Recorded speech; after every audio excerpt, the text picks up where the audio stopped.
जो प्रतियोगी परीक्षाओं के अंदर महत्वपूर्ण भूमिका निभाता है, और ऐसा टॉपिक जो प्रत्येक भारत के नागरिक के लिए, प्रत्येक व्यक्ति के लिए बहुत महत्वपूर्ण स्थान रखता है, जिसका नाम है मूल अधिकार। मूल अधिकार का नाम सुनते ही आपको पता भी चल गया होगा कि हाँ, निश्चित रूप से इसमें से प्रतियोगी परीक्षाओं के अंदर से क्वेश्चंस बनते हैं। तो उसी की आज शुरुआत करेंगे और उसको समझेंगे क्या है ये मूल अधिकार और हमारे लिए क्यों महत्वपूर्ण है। तो यहाँ एक छोटी सी परिभाषा के रूप में इसकी बात कहना चाहूँगा आप लोगों को कि मूल अधिकार किसे कहते हैं। तो ध्यान से सुनिएगा। हमारे भारत के संदर्भ में अगर बात करें, तो मूल अधिकार, जिन्हें मौलिक अधिकार के नाम से जाना जाता है, ये वो अधिकार हैं जो प्रत्येक नागरिक के लिए, प्रत्येक व्यक्ति के विकास के अंदर महत्वपूर्ण भूमिका निभाते हैं। प्रत्येक व्यक्ति के लिए, प्रत्येक नागरिक के विकास में महत्वपूर्ण भूमिका निभाते हैं और जिनका सृजन जो किया गया है वो हमारे भारतीय संविधान के द्वारा किया गया है। तो ऐसे अधिकार जो व्यक्ति के विकास में सहायक सिद्ध हो और जिसका निर्माण हमारे भारतीय संविधान के द्वारा किया गया हो, वो मूल अधिकार की श्रेणी में आते हैं। अब इन मूल अधिकारों के बारे में बात करें तो देखिए, टॉपिक नजर आ रहा है आप लोगों को, मूल अधिकार। अब मूल अधिकार को जाने तो इसके बैकग्राउंड को अगर समझें, इनमें से क्या क्या क्वेश्चन थोड़े से महत्वपूर्ण बनते हैं। देखिए, नंबर 1 क्वेश्चन तो ये पूछ लिया जाता है कि हमने मौलिक अधिकार कहाँ से लिए, कौन से देश से हम लोगों ने मूल अधिकार ग्रहण किए हैं। दूसरा पूछ लिया जाता है मूल अधिकार का भाग, संविधान के कौन से भाग में इसका उल्लेख किया गया है।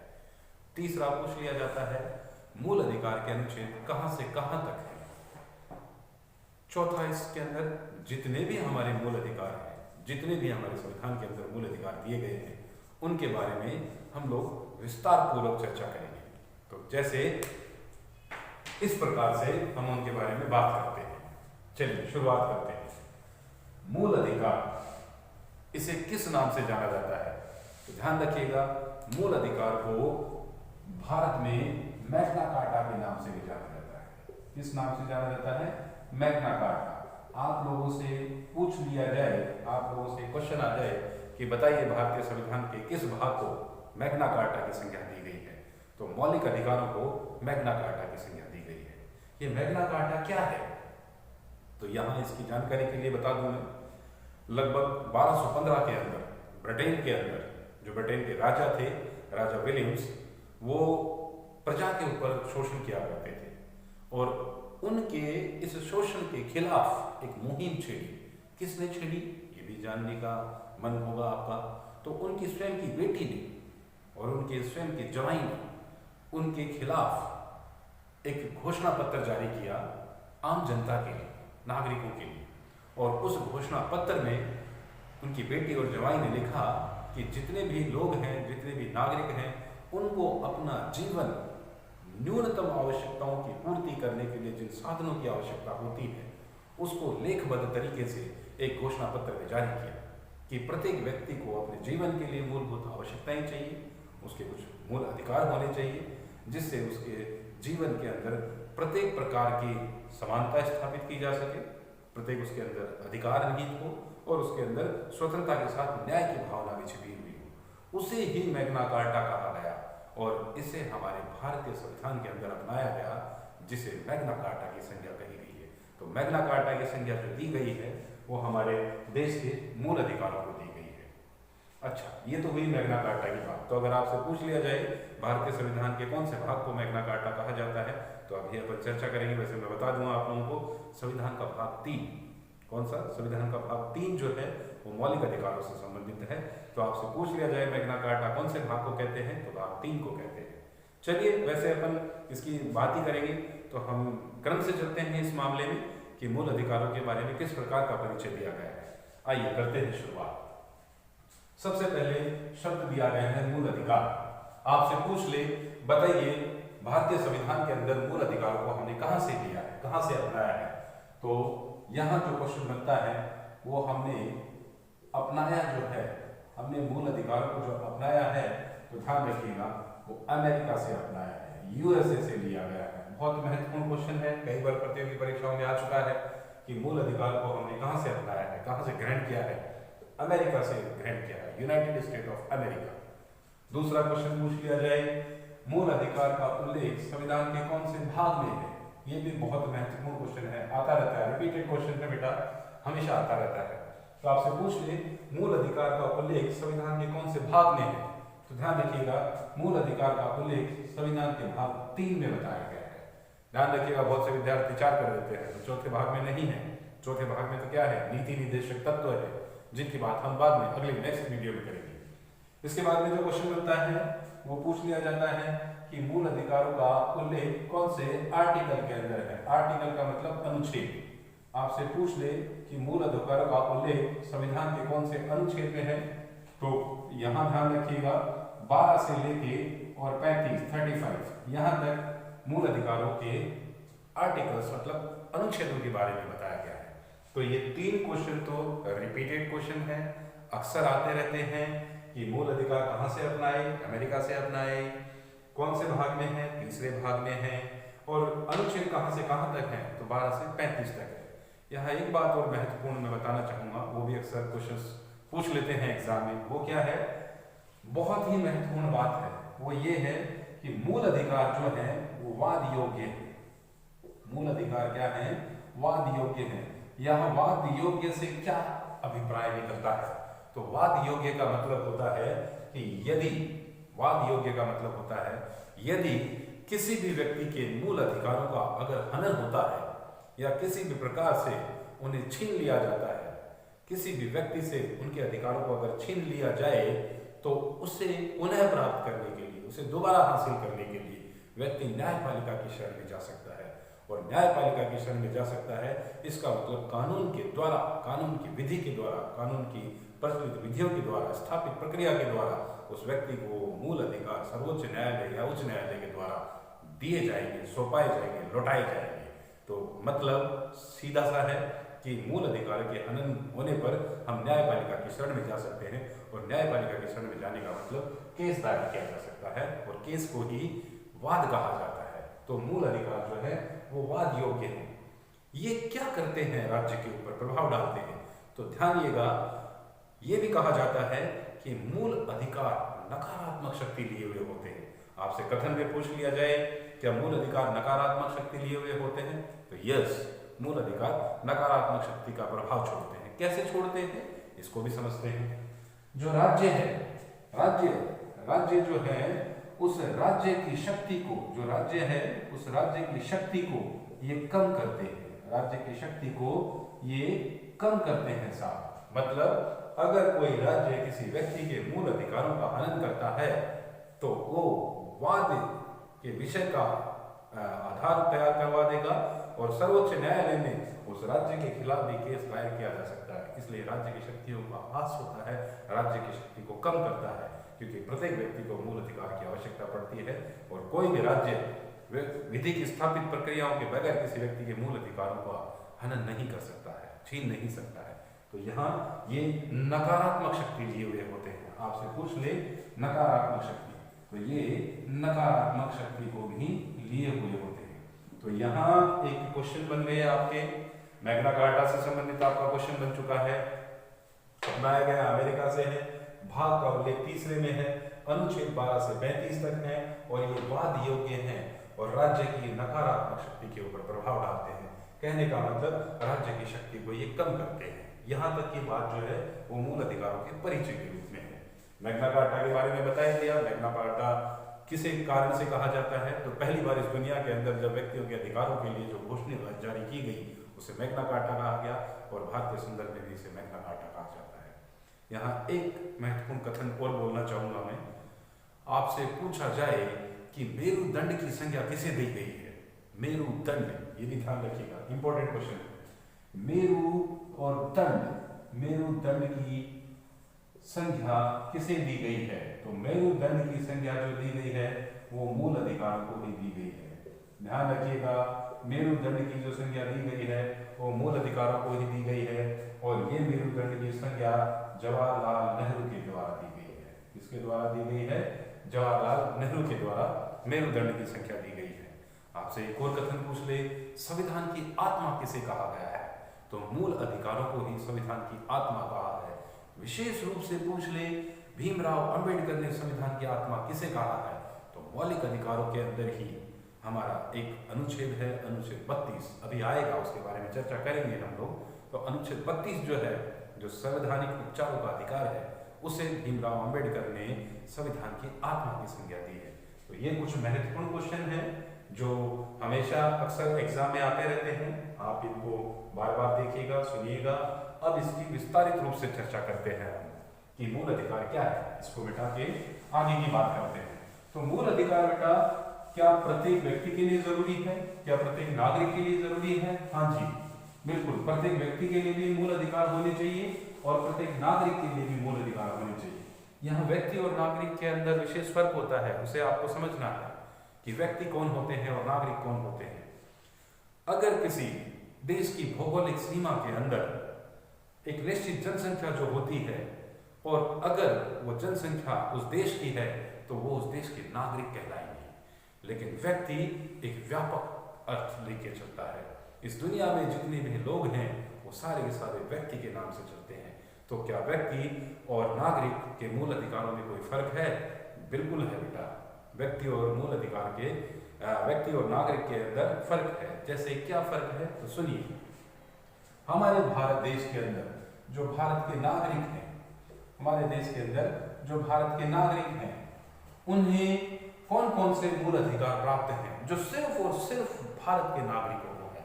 तो देखिएगा, वो अनुच्छेद हैं 14, अनुच्छेद 15, अनुच्छेद 16। 14 का नाम यहाँ नहीं लेंगे हम लोग, 14 नहीं लेंगे, इसके बारे में भी चर्चा करेंगे। 15, 16, 17, 19, 29 और 30।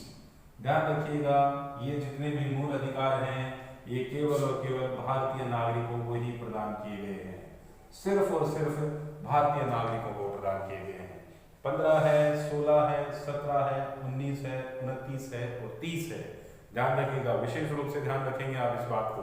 आपसे सवाल पूछ लिया जाए कौन से ऐसे मूल अधिकार हैं जो केवल भारतीयों को प्रदान किए गए हैं, तो ये वो मूल अधिकार हैं जो केवल और केवल भारतीयों को प्रदान किए गए हैं। आपसे क्वेश्चन आ जाए निम्न में से कौन सा अधिकार है जो व्यक्ति और नागरिक दोनों को प्रदान किए गए हैं, तो ध्यान रखिएगा इनमें से नहीं आएगा फिर, क्योंकि ये जो अधिकार हैं ये सिर्फ और सिर्फ नागरिकों को प्रदान किए गए हैं, नागरिक जो भारत के हैं। तो 15, 16, 17, 19, 29 और 30 ये भी एक महत्वपूर्ण क्वेश्चन बनता है जो अक्सर प्रतियोगी परीक्षाओं में पूछा जाता है। अब हम पूरे मूल अधिकारों की व्यापक रूप से चर्चा करते हैं। ध्यान रखिएगा, आज थोड़ा वीडियो बड़ा बनेगा क्योंकि हम इसमें काफी महत्वपूर्ण जानकारी लेने वाले हैं और निश्चित रूप से आपके काम आने वाली है। चलिए शुरुआत करते हैं। अक्सर हम लोग पढ़ते हैं, काफी यूट्यूब के ऊपर वीडियो देखते हैं उनमें भी, और हम काफी बार जब कोचिंग इंस्टीट्यूट या कहीं पढ़ते हैं तो वहां भी बताया जाता है। देखिए, मैंने अभी बताया कि मूल अधिकारों का उल्लेख 12 से लेके और 35 तक है। अब आप कुछ गाइड्स में पढ़ते हैं तो आर्टिकल की शुरुआत जो कर दी जाती है वो आर्टिकल की शुरुआत 14 से कर दी जाती है, क्योंकि समानता का अधिकार जो है वो सबसे पहले बताया गया है। हमारे संविधान के अंदर कितने मूल अधिकार हैं इसके बारे में भी थोड़ी सी एक बार चर्चा कर लेते हैं। देखिए, हमारे संविधान के अंदर प्रारंभ में जब शुरुआत हुई थी तो प्रारंभ के अंदर जो मौलिक अधिकार थे वो 7 थे। प्रारंभ में मौलिक अधिकार कितने थे? 7 थे। लेकिन वर्तमान में अगर बात करें हम लोग, ये प्रारंभ की बात है, वर्तमान में अगर हम लोग बात करें तो वर्तमान में जो मौलिक अधिकार हैं वो 6 है। इसका मतलब एक नहीं है, तो एक कौन सा नहीं है? ये आपका एक वेरी इंपॉर्टेंट क्वेश्चन बनता है कि एक मूल अधिकार अब नहीं है, कौन सा नहीं है? तो देखिए, वो जो है वो संपत्ति का जो अधिकार है, संपत्ति का अधिकार अब आपके मूल अधिकार की श्रेणी में नहीं आता है। तो संपत्ति का जो अधिकार है वो अब मूल अधिकार नहीं है। ये क्या है? तो अब इसे ध्यान रखेंगे, ये बहुत इंपॉर्टेंट क्वेश्चन फिर से आ रहा है। अगर मैं कह रहा हूं इंपॉर्टेंट क्वेश्चन तो आप थोड़ा सा ध्यान से सुनिएगा इसे। 42वां और 44वां दो हमारे देश में संविधान संशोधन हुए हैं। एक तो 42वां हुआ है, एक 44वां हुआ है। यहाँ एक छोटी सी बात बोलूंगा जो आपके लिए हेल्पफुल होगी। हमारे संविधान में 42वां संविधान संशोधन अपने आप में एक महत्वपूर्ण भूमिका निभाता है। तो कई बार क्वेश्चंस आते हैं कि निम्न अधिकार या निम्न संविधान संशोधन या निम्न बातें कौन से संविधान संशोधन में जोड़ी गई, तो मोस्टली जो बातें जोड़ी गई हैं वो 42वें संविधान संशोधन में जोड़ी गई हैं। अगर कोई क्वेश्चन आप by the way exam hall में बैठे हैं और कोई ऐसा क्वेश्चन आ जाए और आपका नहीं पढ़ा हुआ हो तो कई बार किस्मत भी साथ में देती है। तो ऐसी स्थिति में अगर आपको कोई क्वेश्चन नहीं आए और संविधान के अनुसार जोड़ने की बात उस क्वेश्चन में की जाए तो बेटा 99% 42 इसका आंसर आएगा। तो जो भी जोड़ी गई चीजें हैं वो 42वें संविधान संशोधन में जोड़ी गई हैं। और अगर कोई चीजें हटाई गई है तो मतलब माइनस है, हटाई गई है तो वो 44वें संविधान संशोधन में हटाई गई है। 42वां संविधान संशोधन कब हुआ तो ध्यान रखिएगा ये 1976 में हुआ है। और 44वां संविधान संशोधन कब हुआ, ये 1978 में हुआ है। इन संविधान संशोधनों की भी हम आगे बात करेंगे क्योंकि ये भी बहुत महत्वपूर्ण प्रतियोगी परीक्षाओं के लिए सवाल लेके आते हैं। फिलहाल बात करते हैं संपत्ति के अधिकार की। तो संपत्ति का जो अधिकार है, जो कभी मूल अधिकार हुआ करता था, उसे 44वें संविधान संशोधन, कौन से संशोधन, 44वें संविधान संशोधन। और 44वां संविधान संशोधन कब हुआ, 1978 में हुआ। तो ध्यान रखिएगा 44वें संविधान संशोधन 1978 में संपत्ति का जो अधिकार था, जिसे पहले हम लोग मूल अधिकार की श्रेणी में रखते थे, उसे अब हटा दिया गया है। और अब उसे क्या बना दिया गया, तो ध्यान रखिएगा प्रतियोगी परीक्षाओं में अक्सर 2 ऑप्शन के रूप में आते हैं नाम। कौन कौन से नाम हैं देखिए इधर। अगर आपके आ जाए ऑप्शन में कि अब संपत्ति का अधिकार क्या हो गया, कौन से अनुच्छेद में इसका उल्लेख है, तो पहली बात तो ये है कि अब इसका उल्लेख आर्टिकल 300 कै में, अब इसका उल्लेख किसमें है, आर्टिकल 300 कै में अब इसका उल्लेख है। साथ में अब ये कौन से अधिकार के रूप में अपनी पहचान रखता है, तो ध्यान रखिएगा 2 नाम आते हैं, दोनों ही सही हैं। अब अगर ऑप्शन में लिखा हुआ है कि क्या ये एक संवैधानिक अधिकार है, तो यस, ध्यान रखिएगा अब ये एक संवैधानिक अधिकार है। मतलब संविधान के द्वारा बनाए गए नियमों के आधार के ऊपर जो अधिकार प्रदान किया गया है उसे संवैधानिक अधिकार कहते हैं। तो अब ये एक संवैधानिक अधिकार है। अगर ऑप्शन में ये आ जाए तो आप इसे टिक लगा सकते हैं। और अगर ये ना आए और ऑप्शन में कोई दूसरा नाम आ जाए तो दूसरा नाम क्या आएगा कि क्या अब संपत्ति का अधिकार एक कानूनी अधिकार बन चुका है, तो यस, ये एक कानूनी अधिकार हो गया है। और कानूनी अधिकार होने की वजह से ही इसका उल्लेख अब हमारे संविधान के अनुच्छेद 300 कै में वर्णित है। तो ध्यान रखिएगा यहाँ पर बहुत महत्वपूर्ण क्वेश्चन बनता है, बहुत बार रिपीटेड होता है। यहाँ इसको विशेष रूप से आप ध्यान में रखेंगे कि 42वें संविधान संशोधन में नहीं, 44वें संविधान संशोधन 1978 में संपत्ति के मूल अधिकार की श्रेणी से हटाकर इसे कानूनी अधिकार बनाया गया। अगर कानूनी अधिकार ऑप्शन में नहीं है तो इसे संवैधानिक अधिकार बनाया गया, लेकिन मूल अधिकार नहीं है। ये एक दूसरा क्वेश्चन। और कौन से अनुच्छेद में जोड़ दिया गया, 300 कै में से शामिल कर दिया गया। अच्छा, अब इसके अलावा कौन सी बात है, तो इसके अलावा जो बात है वो ये, जैसे मैंने अभी कहा कि बहुत सी बुक्स के अंदर अनुच्छेद 14 से इसके बारे में बात बताई जाती है। अनुच्छेद 14 से क्यों बताई जाती है, क्योंकि हमारे संविधान के अंदर हमें मुख्य रूप से 6 मौलिक अधिकार प्राप्त है। पहले 7 थे, एक तो हट ही गया संपत्ति का। एक बार मैं उन 6 के नाम लिखता हूं ताकि हमें उसके बारे में थोड़ी सी जानकारी हो और मैं क्या कहना चाह रहा हूं उसके ऊपर भी आपकी नजर जाए। आइए देखिए कौन से अधिकार है। नंबर 1, सबसे पहले समानता का अधिकार है। कौन सा अधिकार है, समानता का अधिकार है। आपसे पूछ ले समानता के अधिकार का उल्लेख कौन से अनुच्छेद में है, तो ध्यान रखिएगा 14 से लेके 18 जो है, 14 से लेके 18 जो अधिकार वर्णित हैं वो समानता के अधिकार से संबंधित है। उसके बाद में नेक्स्ट कौन सा अधिकार है, तो दूसरा है स्वतंत्रता का अधिकार। किसका, स्वतंत्रता का अधिकार। स्वतंत्रता का अधिकार का उल्लेख जो दिया गया है वो अनुच्छेद 19 से लेके और 22 में दिया गया है। आपसे पूछ ले स्वतंत्रता के अधिकारों का उल्लेख कौन से अनुच्छेद में है, तो 19 से लेके 22 में है। तीसरा जो है वो कौन सा अधिकार है, तीसरा जो अधिकार दे रखा है वो हमें दे रखा है शोषण के विरुद्ध। ध्यान रखिएगा यहाँ पर शोषण के विरुद्ध जो हमें अधिकार प्रदान किए गए हैं उनका उल्लेख है तीसरा। इसका उल्लेख कौन से अनुच्छेद में है, तो इसका उल्लेख 23 और 24 जो आर्टिकल है हमारे संविधान के, कॉन्स्टिट्यूशन के, उसके 23 और 24 आर्टिकल के अंदर इसका उल्लेख बताया गया है, इसको एक्सप्लेन किया गया है। चौथा जो अधिकार है हमारा वो क्या है, तो वह है धार्मिक स्वतंत्रता का अधिकार। किसका, धार्मिक स्वतंत्रता का, धार्मिक स्वतंत्रता का। आप ध्यान रखिएगा धार्मिक स्वतंत्रता को अंतःकरण के नाम से भी लिखा जाता है, अंतःकरण की स्वतंत्रता। तो दोनों ही एक ही बात है। आपको धार्मिक स्वतंत्रता का उल्लेख आ जाए या अंतःकरण की स्वतंत्रता का उल्लेख आ जाए, तो अंतःकरण शुद्ध पॉलिटिकल साइंस भारतीय राजनीति का शुद्ध शब्द है, तो अंतःकरण की स्वतंत्रता ज्यादा पूछा जाता है। अंतःकरण का नाम नहीं आए तो धार्मिक स्वतंत्रता का उल्लेख कौन से धार्मिक स्वतंत्रता का अधिकार कौन से अनुच्छेद में है, तो ध्यान रखिएगा उसका उल्लेख अनुच्छेद 25 से लेके और 28 में बताया गया है। उसके बाद में नेक्स्ट कौन सा अधिकार है, तो पांचवा अधिकार आएगा। पांचवा अधिकार क्या है, पांचवा अधिकार संस्कृति, संस्कृति और शिक्षा, संस्कृति और शिक्षा का अधिकार, ये भी बहुत महत्वपूर्ण है। संस्कृति और शिक्षा का अधिकार, इसके बारे में बताया गया है कि संस्कृति क्या साहब, हर एक देश की अपनी एक संस्कृति होती है, और शिक्षा भी किस प्रकार से, तो कोई भी व्यक्ति अपनी संस्कृति को बचाते हुए कार्य करेगा, और उसके अंदर अगर शिक्षा का प्रावधान आता है तो उसे भी, मतलब कहने का कि कोई भी व्यक्ति अपनी शिक्षा की जो लिपि है उस लिपि का संरक्षण करेगा और अपनी संस्कृति का संरक्षण करेगा। तो ये अधिकार जो दे रखे हैं, विशेष रूप में इसमें अल्पसंख्यक के समुदाय के जो लोग हैं उनके अधिकारों का उल्लेख होता है। अल्पसंख्यक किसे कहा जाता है, ऐसे धर्म के लोग, ऐसी जाति या समुदाय के लोग जो भारत के अंदर अनुपात में कम है, उन्हें अल्पसंख्यक का दर्जा दिया गया है। इसका उल्लेख किसमें है, तो देखिएगा इसका उल्लेख अनुच्छेद 29 और 30 के अंदर दिया गया है।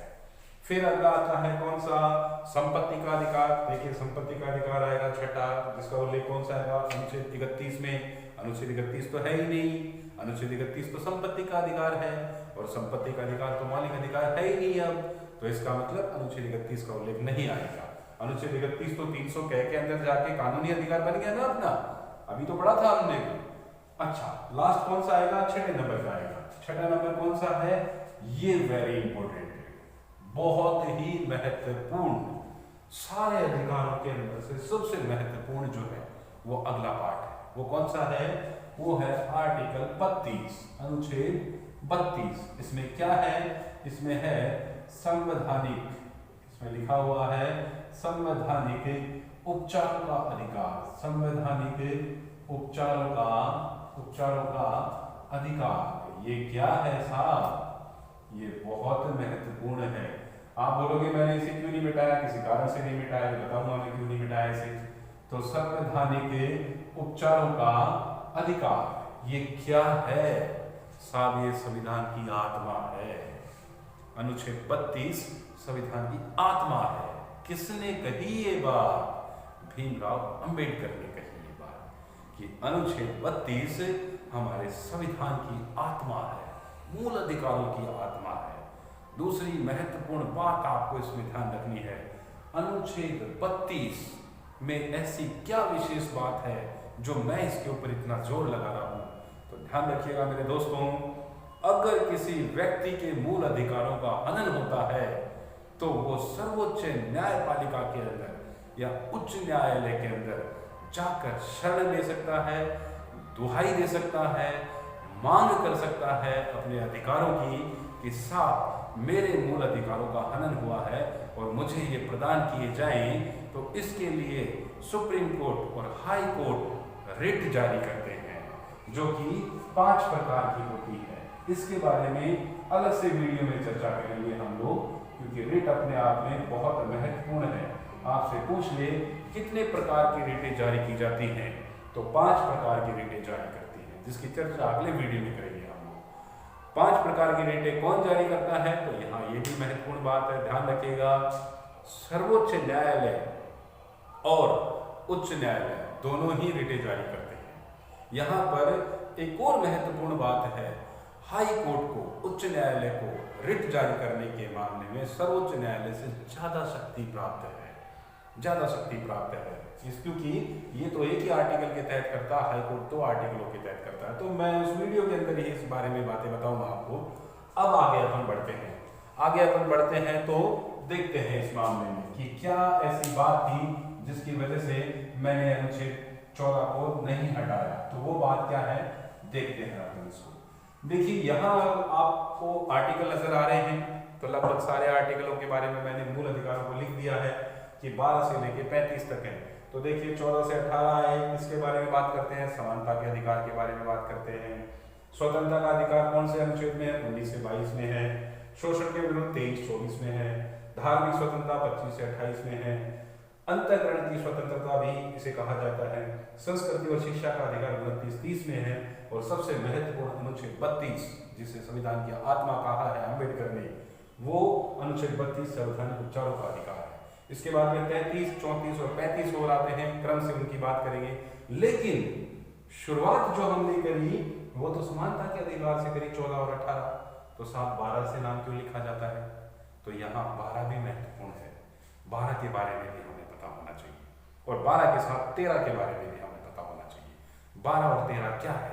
तो सुनिएगा, इसको आप केवल सुन लीजिएगा क्योंकि अपन चर्चा इसकी करेंगे। अगर यहाँ कुछ नजर आता है तो यहाँ मैं लिख सकता हूँ। तो देखिए अनुच्छेद 12 क्या है? अनुच्छेद 12 के अंदर राज्य की परिभाषा का उल्लेख है। राज्य की परिभाषा का उल्लेख है अनुच्छेद 12 के अंदर। कि राज्य की परिभाषा का उल्लेख का मतलब क्या है? कि साहब राज्य जो होगा वही तो मूल अधिकार लागू करेगा। राज्य का मतलब यहाँ क्या है? राज्य का मतलब है यहाँ पर एक ऐसा देश जिसकी एक निश्चित भौगोलिक सीमा हो, एक ऐसा देश जिसकी निश्चित एक जनसंख्या हो, एक ऐसा देश जिसकी स्वयं की सरकार हो जो आंतरिक और बाह्य रूप से स्वतंत्र हो, और वेरी इंपॉर्टेंट बात कि ऐसा देश जो अपने नागरिकों के लिए कार्य करने के लिए प्रतिबद्ध हो, उसे अनुच्छेद 12 के अंदर बताया गया है। और ऐसा देश जिसके अंदर उस देश की सरकार का निवेश हो। ध्यान रखिएगा, हम निवेश करेंगे तो हमारे देश के नागरिकों के भले और विकास के लिए करेंगे, और मूल अधिकार तो क्या है? प्रत्येक नागरिक के विकास के लिए योगदान देने वाला कार्य करता है। तो अनुच्छेद 12 से हम लोगों को मूल अधिकारों की शुरुआत करवाई जाती है, जिसमें राज्य की परिभाषा का उल्लेख है। और राज्य की परिभाषा के लिए उसका भौगोलिक ढांचा होना चाहिए, उसकी प्रत्येक देश की निश्चित जनसंख्या होनी चाहिए, उसकी स्वयं की सरकार होनी चाहिए, और उस सरकार के जो साधन हैं उनके ऊपर अंतिम नियंत्रण जो है वो सरकार का होना चाहिए, और उसमें निवेश की भी प्राथमिकता दी गई है। ये सारी बातें अनुच्छेद 12 में कही गई है। इसके बाद में अनुच्छेद 12 समझ में आया। अनुच्छेद 13 के बारे में, अनुच्छेद 13 भी तो आएगा, 14 तो बाद में आएगा यार, लेकिन 12 और 13 को क्यों छोड़े? क्या इनमें से क्वेश्चन नहीं आते? बहुत आते हैं। अनुच्छेद 13 क्या है? बहुत महत्वपूर्ण बात इसमें भी। अनुच्छेद 13 एक तो महत्वपूर्ण बनता है न्यायिक पुनरावलोकन की व्यवस्था से। आपसे पूछ लिया जाए न्यायिक पुनरावलोकन की व्यवस्था, न्यायिक पुनर्वालोकन, तो न्यायिक पुनरावलोकन शब्द का जो उल्लेख है वह अनुच्छेद 13 में ही है। न्यायिक पुनरावलोकन शब्द का जो उल्लेख है वह अनुच्छेद 13 में ही है। न्यायिक पुनरावलोकन की व्यवस्था हमने कौन से देश से अपना रखी है? तो वो भी हमने यूएसए से अपना रखी है, अमेरिका से अपना रखी है। और इसके अलावा अनुच्छेद 13 में क्या महत्वपूर्ण बातें हैं?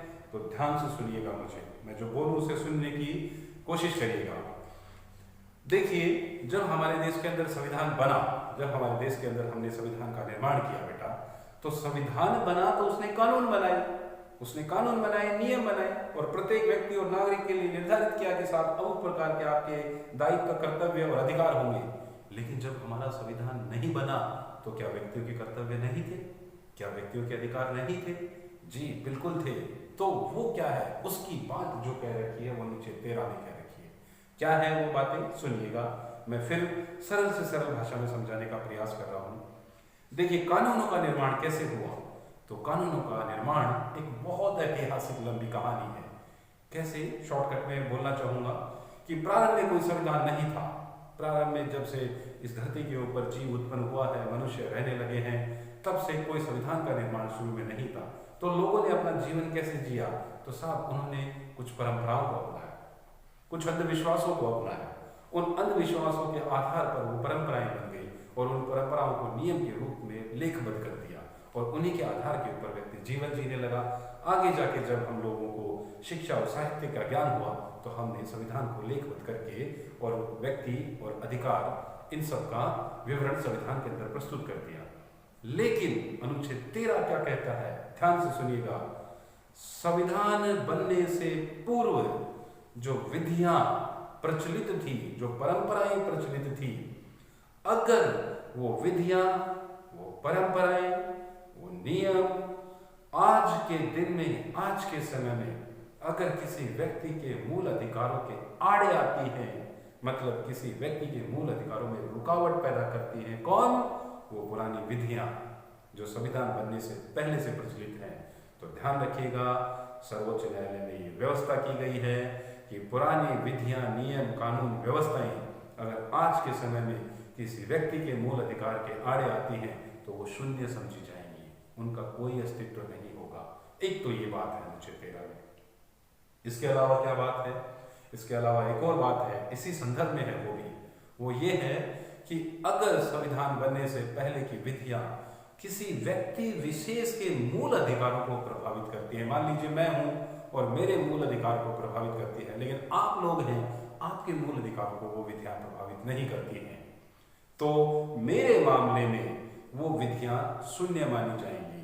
लेकिन अगर आपके मूल अधिकारों को प्रभावित नहीं करती हैं तो आपके ऊपर लागू होगी, आप उनके अनुसार कोई भी कार्य कर सकते हैं अगर आपके मूल अधिकार उनसे प्रभावित होते हैं, अगर प्रभावित नहीं होते हैं। लेकिन अगर मेरे मूल अधिकार उन प्राचीन विधियों से प्रभावित होते हैं, मतलब मुझे नुकसान होता है, मेरे अधिकारों का हनन होता है, तो मेरे लिए वो शून्य समझी जाएगी।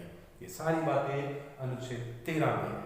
तो 12 और 13 में बेटा महत्वपूर्ण है। एक तो राज्य की परिभाषा से संबंधित आ जाता है क्वेश्चन, और एक न्याय पुनरावलोकन के बारे में आ जाता है, और संविधान बनने से पहले की विधियों के बारे में मैंने बता दिया आपको। आइए अब चर्चा करते हैं। उम्मीद है मेरे द्वारा दी गई जानकारी से संतुष्ट हो पाए होंगे। बेटा अगर बताएं तो पूरी बात बताएं, पता नहीं प्रतियोगी परीक्षा में कब कहां से सवाल आ जाए तो हम क्यों वंचित हों, अगर कोई ऐसा ज्ञान हमें प्राप्त हो रहा है तो। आगे बात करते हैं अब इनकी विस्तारित रूप से। आज केवल बात करेंगे, मैं मूल अधिकारों को बहुत महत्वपूर्ण टॉपिक मानता हूं और इनमें से बहुत इंपॉर्टेंट क्वेश्चंस आते हैं, तो सारी बातें तो नहीं हो पाएंगी, लेकिन इस प्रकार से मैं आप लोगों को पढ़ाने का प्रयास करूंगा कि आपको ये सारे के सारे अधिकार उंगलियों पर याद हो जाएं। और मेरा प्रयास रहेगा, अगर आपका सहयोग बना रहा तो निश्चित रूप से मैं आप लोगों को ये अनुच्छेद याद करवा दूंगा, जुबानी याद करवा दूंगा उंगली पर। तो करते हैं शुरुआत। 12 के बारे में मैंने बता दिया, आपको बात समझ गए होंगे। अब 14, 15, 16, 17, 18 इसके बारे में बात करते हैं। अनुच्छेद नंबर बात करते हैं सबसे पहले 14 के बारे में, फिर बात करेंगे अपन 15 के बारे में, फिर बात करेंगे अपन 16 के बारे में, और फिर बात करेंगे अपन 17 के बारे में, फिर बात करेंगे अपन 18 के बारे में। बात करते हैं शुरू से 14। अनुच्छेद 14 में क्या है, आर्टिकल 14 में क्या लिखा हुआ है? तो आर्टिकल 14 जो है वो विधि के समक्ष समानता के बारे में बात करता है। विधि के समक्ष समानता का उल्लेख अनुच्छेद 14 में है। आपसे पूछे समानता क्या है? इक्वलिटी है। समानता क्या है? इक्वलिटी है। हमारे देश के अंदर सभी को समानता के सिद्धांत के आधार के ऊपर कार्य करना चाहिए। तो ये समानता सबसे पहले कहां से आए साहब? नियम और कानून से आएगी। नियम और कानून कहां से आएंगे? विधि से आएंगे। तो सबसे पहले समानता स्थापित की जाएगी, विधि के समक्ष समानता। इसका मतलब क्या है? देखिए, ये विधियां भी 2 प्रकार से जानी जाती हैं। आपसे क्वेश्चन पूछ लिया जाए, इंपॉर्टेंट बात नंबर 1 आता है विधि के समक्ष समानता। एक नाम तो ये आता है। दूसरा आता है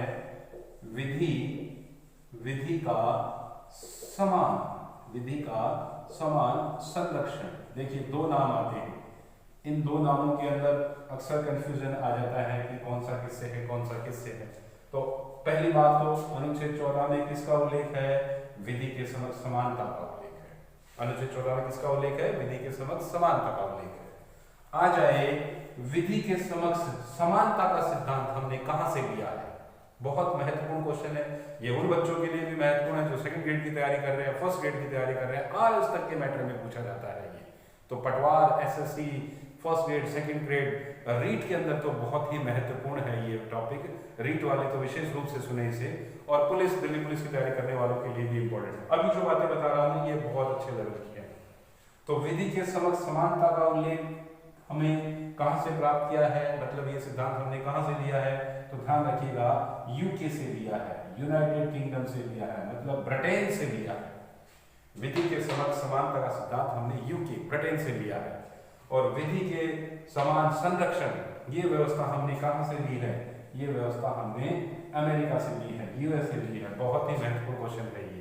तो विधि के समान समानता ब्रिटेन से ली गई है और विधि का समान संरक्षण यूएसए से लिया गया है। अर्थ क्या है? अर्थ आप समझ पाओगे, देखो कि विधि के सामने सब समान होंगे।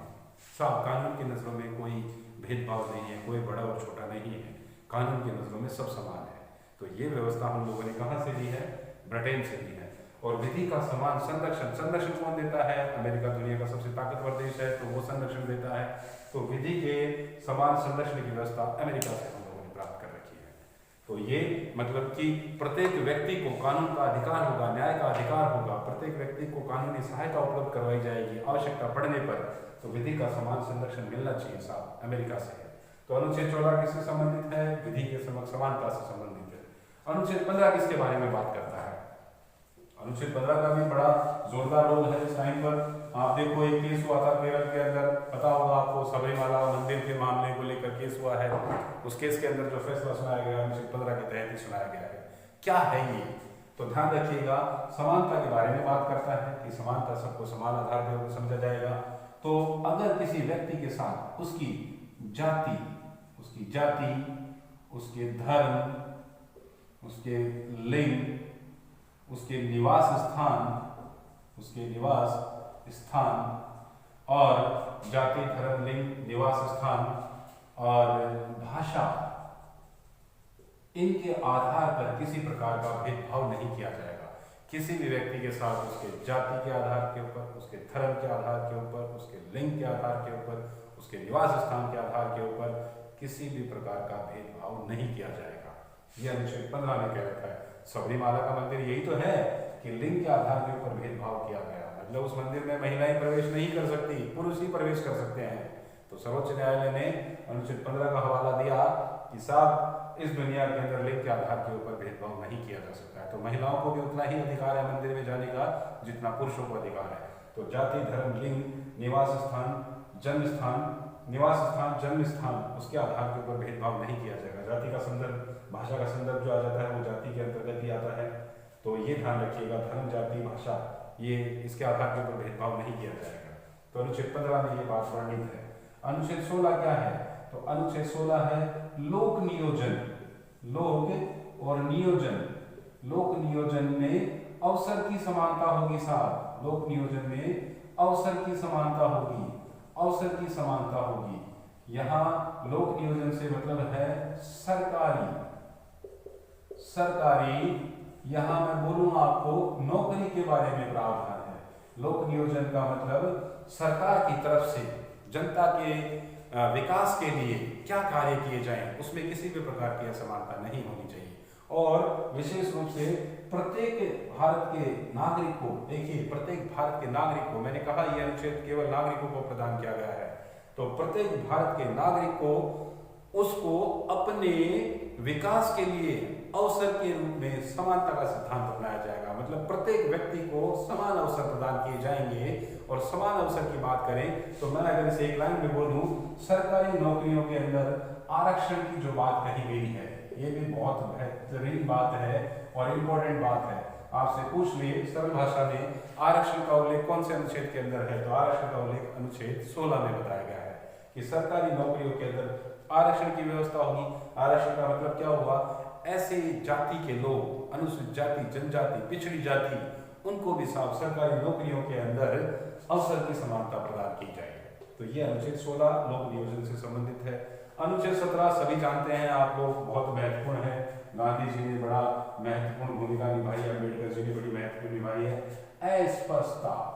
अस्पृश्यता निवारण के बारे में बात करी गई है। मतलब किसी व्यक्ति के साथ, ध्यान रखिएगा हमारे संविधान के अंदर अस्पृश्यता भाषा के साथ इसे समझाया गया है। मतलब किसी भी व्यक्ति के साथ जाति के आधार के ऊपर, उसको छुआछूत के आधार के ऊपर भेदभाव नहीं किया जाएगा। तो अनुच्छेद 17 के अंदर इसका उल्लेख है। अनुच्छेद 18 बच गया था। अनुच्छेद 18 क्या है? यहाँ बात कर लेते हैं उसकी। आर्टिकल 18, अनुच्छेद 18 क्या है? तो अनुच्छेद 18 में है उपाधियों का अंत। किसका अंत? उपाधियों का अंत। उपाधियों का अंत किया जाएगा। क्या मतलब है इससे? इससे मतलब ये है, देखिए पहले के जमाने में बोला क्या करते थे, महाराजाधिराज पधार रहे हैं, महाराणा प्रताप पधार रहे हैं, सवाई जयसिंह पधार रहे हैं, केसरे हिंद की उपाधि दी गई है, राजा की उपाधि दे रखी है, शेरे मैसूर टीपू सुल्तान पधार रहे हैं। तो जैसे ही इन व्यक्तियों के नाम के आगे ये उपाधि दी जाती है, इसका मतलब भेदभाव की स्थिति उत्पन्न होती है। और हमारे देश के अंदर जब हमारा देश आजाद हुआ तो भेदभाव समाप्त किया गया, समानता का सिद्धांत दिया गया और उपाधियों का अंत किया गया। तो अनुच्छेद 18 उपाधियों के अंत के बारे में बात करता है। लेकिन ध्यान रखिएगा, सेना और शिक्षा के अंदर बहुत महत्वपूर्ण क्वेश्चन, सेना और शिक्षा के अंदर, सेना और शिक्षा के अंदर, सेना और शिक्षा के अंदर ये उपाधि का नियम लागू नहीं होगा, क्योंकि सेना में उपाधि नहीं होती है, ना ही शिक्षा में होती है। शिक्षा में देखिए, आप फर्स्ट ग्रेड के, सेकंड ग्रेड के या थर्ड ग्रेड के टीचर बन सकते हैं, अगर आपकी योग्यता है तो बन सकते हैं। थर्ड ग्रेड का टीचर सेकंड ग्रेड का भी बन सकता है, सेकंड ग्रेड का फर्स्ट ग्रेड का भी बन सकता है। तो ये उपाधियां नहीं है, ये योग्यताएं हैं। कोई भी व्यक्ति अगर इन योग्यताओं को पूरा करते हुए इन पद को प्राप्त करना चाहे तो कर सकता है। इसी प्रकार से सेना है, सेना के अंदर जनरल, ब्रिगेडियर, लेफ्टिनेंट, कमांडेंट सब होते हैं। तो वो भी उपाधियां नहीं हैं, वो भी योग्यताएं हैं। कोई भी व्यक्ति आए, निश्चित योग्यताओं के मापदंड को पूरा करते हुए इन पद को प्राप्त किया जा सकता है। यहाँ एक बात और महत्वपूर्ण बोलूंगा मैं, अनुच्छेद 18 से संबंधित। मैंने कहा कि अगर कोई भी बिंदु आए तो उसे ईमानदारी पूर्वक बच्चे के सामने प्रस्तुत करना चाहिए, क्योंकि पता नहीं कब क्या क्वेश्चन आ जाए। एक पद है हमारे देश के अंदर जिसे नाम दिया जाता है भारत रत्न। मैं आपसे पूछूं, क्या भारत रत्न एक उपाधि है? पूछो आपसे, भारत रत्न एक उपाधि है क्या? तो नहीं, भारत रत्न एक उपाधि नहीं है। ध्यान रखिएगा, इसके बारे में भी 2-3 बार विवाद हो गया। इंदिरा गांधी के समय में विवाद हुआ, इंदिरा गांधी ने भारत रत्न जो है पुरस्कार शुरुआत करवाई, लेकिन जब मोरारजी देसाई की सरकार आई तो उन्होंने भारत रत्न को समाप्त कर दिया, हटा दिया गया। ये कहा कि ये उपाधि है, लेकिन फिर से जब इंदिरा गांधी की सरकार आई तो वापस भारत रत्न की उपाधि प्रदान करने लगे और सर्वोच्च न्यायालय तक ये मामला गया। तो सर्वोच्च न्यायालय ने कहा कि भारत रत्न एक उपाधि नहीं है। जैसे पद्मश्री, पद्म भूषण, ये भी क्या है? उपाधियां नहीं है। ये पद्म भूषण हो गया, पद्मश्री हो गया, भारत रत्न हो गया। स्पेशली भारत रत्न के बारे में बात कर रहा हूं, तो भारत रत्न के बारे में सर्वोच्च न्यायालय ने कहा है कि भारत रत्न एक उपाधि नहीं है, लेकिन कोई भी व्यक्ति अगर जिसे भारत रत्न प्राप्त होता है तो वो इस उपाधि को अपने नाम के साथ इस्तेमाल नहीं करेगा, मतलब सरनेम के रूप में इस्तेमाल नहीं करेगा। तो अनुच्छेद 18 में भारत रत्न के तहत कहा गया है कि कोई सी व्यक्ति को अगर भारत रत्न प्रदान किया गया है तो अपने नाम के आगे इसका इस्तेमाल नहीं करेगा। तो इस तरीके से ये समानता का सिद्धांत है। मैंने इसे ईमानदारी से पूरा बताने का प्रयास किया है। मूल अधिकार को हम बहुत बड़े रूप में पढ़ेंगे। उम्मीद करूंगा, कोशिश करूंगा, उम्मीद तो आप लोग करेंगे मुझसे, कोशिश मैं करूंगा कि एक भी कोई क्वेश्चन जो है, कोई ऐसी महत्वपूर्ण बात जो प्रतियोगी परीक्षाओं की दृष्टि से बहुत ही उपयोगी हो छात्र के लिए, वो नहीं छूटे। तो मैं ऐसा प्रयास करूंगा कि कोई बात नहीं छूटेगी। इसलिए वीडियो अगर बड़ा बन रहा है तो बेटा कोई दिक्कत नहीं है, कोई भी दिक्कत नहीं है। हमें हमेशा हर हाल में वो जीत प्राप्त करनी है। इसी के उपलक्ष्य में एक बात बोलता हूँ आप लोगों को, अरे बड़े गुमसुम होते हैं गुब्बारे। क्या होते हैं? गुब्बारे बड़े गुमसुम होते हैं। तो बड़े गुमसुम होते हैं गुब्बारे, चंद सांसों में फूल जाते हैं। गुब्बारे बड़े गुमसुम होते हैं, फूल मारे फूल जाते हैं। तो कहने का मतलब है, बड़े गुमसुम होते हैं गुब्बारे, चंद सांसों में फूल जाते हैं। और लोग थोड़ी सी बुलंदी क्या पा लेते हैं? अपनी औकात भूल जाते हैं। तो हमें अपनी औकात नहीं भूलनी, हर एक बिंदु को ध्यानपूर्वक पढ़ना है। आज के लिए केवल इतना ही। कल फिर से मिलेंगे, इस टॉपिक के आगे के बारे में बात करेंगे। तब तक के लिए नमस्कार, प्रणाम, जय श्री श्याम। Thank you.